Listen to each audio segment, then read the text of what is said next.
طابت أوقاتكم بكل خير مشاهدينا الأكارم، فيما يلي نقدم لكم نشرة مفصلة للأخبار ونستهلها بأبرز العناوين.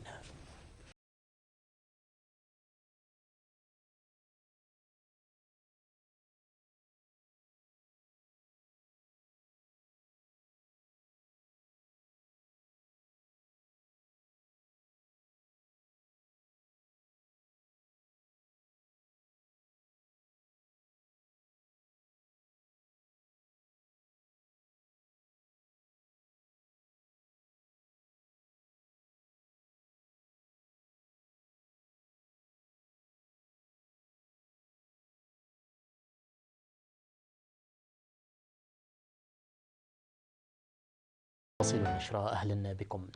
بعث رئيس جمهورية جنوب أفريقيا جاكوب زوما وملك المملكة العربية السعودية خادم الحرمين الشريفين الملك عبد الله بن عبد العزيز آل سعود وولي عهده نائب رئيس مجلس الوزراء الأمير سلمان بن عبد العزيز ببرقية تهنئة إلى شعب وحكومة إريتريا بمناسبة الذكرى 22 لاستقلال البلاد، متمنين السلام والازدهار للشعب الإريتري وموفور الصحة للرئيس إسياس أفورقي. أكد معالي وزير الخارجية السيد عثمان صالح في اجتماع الأمم المتحدة لمكافحة تجارة البشر الذي عقد يوم 13 من مايو شجب إريتريا مبدئيا بتجارة البشر ومكافحتها له بكل قواها. وبدأ وزير الخارجية السيد عثمان صالح كلمته بتوضيح النضال الجسور الذي خاضه الشعب الإريتري والتحديات التي واجهها من أجل حق تقرير مصيره وحربي التصدي للغزو والتضحيات الكبيرة التي قدمها من أجل ذلك، واضحا أنه ورغم وجود أراضي إريترية محتلة والحظر الجائر المفروض عليها فإنه يتعرض حاليا لتجارة البشر غير القانونية والبربرية، مؤكدا اتخاذ الحكومة الإريترية الخطوات اللازمة على مستوى البلاد والمنطقة والعالم لمكافحة ذلك.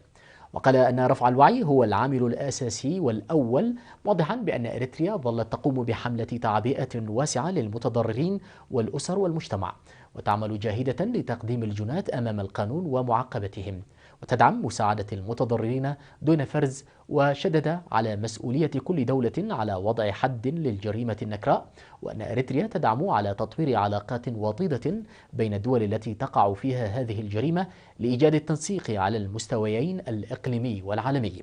وذكر أن اللقاءات التي تقوم بها مع مصر والسودان نتاج لذلك، وأوضح بأن الاتجار بالبشر والاتجار بأعضاء البشر لن يقوم به الأفراد الجشعين وحسب، بل يوجد بعض مؤسسات الأمم المتحدة وممثلي المجموعات المدعية الدفاع عن حقوق الإنسان والمسؤولين الحكوميين الذين يوفرون الأرضية الملائمة بالدعم المالي والدعائي لمرتكبي هذه الأعمال الشائنة.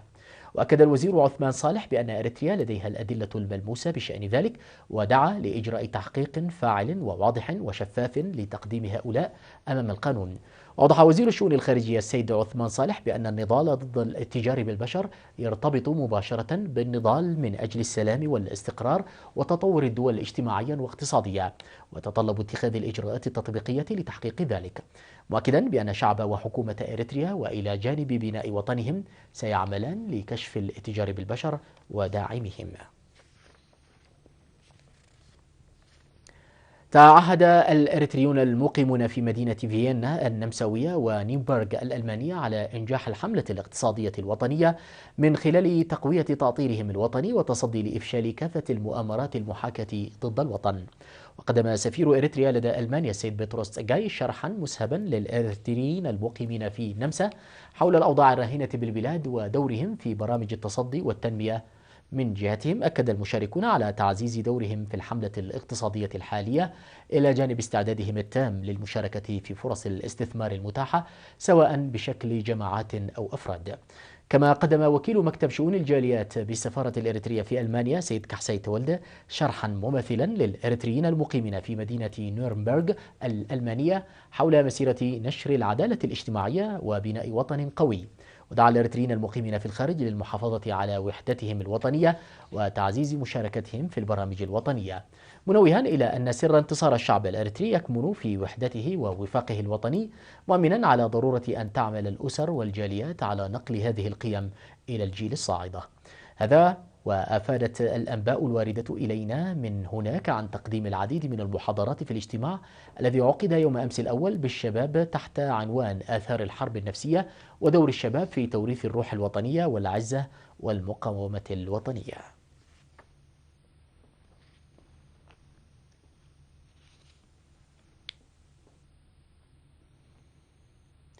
نظم المدرسون شباب بالإقليم الأوسط أنشطة مختلفة في الفترة من 24 من شهر أبريل المنصرم وحتى 12 من شهر مايو الجاري ضمن الاحتفالات الجارية بمناسبة الذكرى 22 للاستقلال.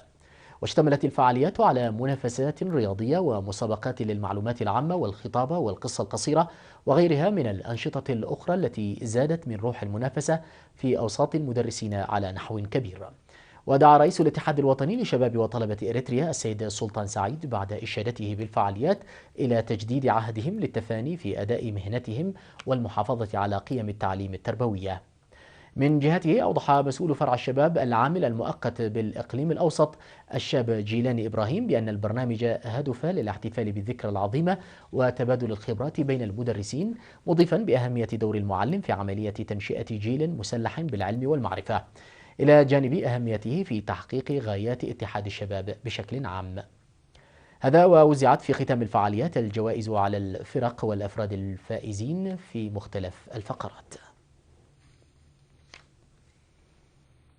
أشاد سكان مديرية أدوبحة بالنتائج الجيدة للأنشطة التنموية خلال 6 أشهر الماضية في استقرار منطقتهم وتحسين منتجاتهم الزراعية.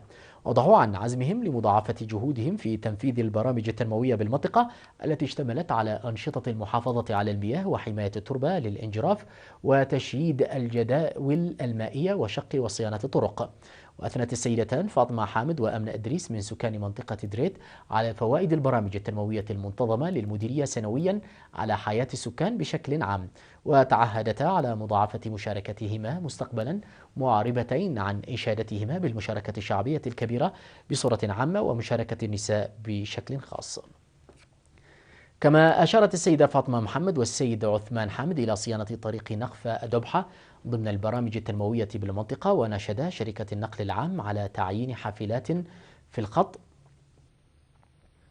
من جهته أوضح مسؤول التنمية الاقتصادية بمديرية أدوبحة السيد زرزقي تماريم عن تشييد أكثر من 10 حفائر خلال العمل الجماعي للسكان في منطقتي دريت وحستا.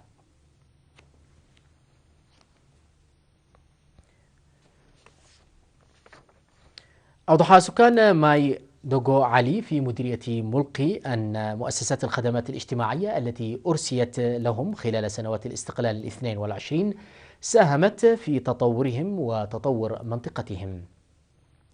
وقال السيد أرون جيتوم والسيدة لتت رفعين أن مختلف مؤسسات الخدمات الاجتماعية قد أرسيت في المنطقة بتضافر جهود الحكومة والسكان ليحصلوا على خدمات التعليم والصحة والمياه. وأشارت كل من السيدات صقع عندهم والسيد جبرزقي تسفى مريم إلى أن إرساء المؤسسات الخدماتية خففت من مصاعبهم وساهمت في تسيير حياة مستقرة. وذكر مدير ضحية عدي جوالع السيد هبوم مكنن أن مؤسسات الخدمات الاجتماعية ساهمت بدور كبير لتطوير حياة السكان. من جانبه أوضح مسؤول الخدمات الاجتماعية في مديرية ملقي السيد كبراب برهة أن مؤسسات الخدمات التي منحت الأولوية للريف النائي كان لها دور قوي للدفع بتطور المنطقة، وساعدت على تخفيف مصاعب المرأة وخفض وفيات الأمهات والأطفال. وتقدم مؤسسات الخدمات الاجتماعية التي أرسيت في ماي دوغو علي الخدمات ل8 قرى في المنطقة.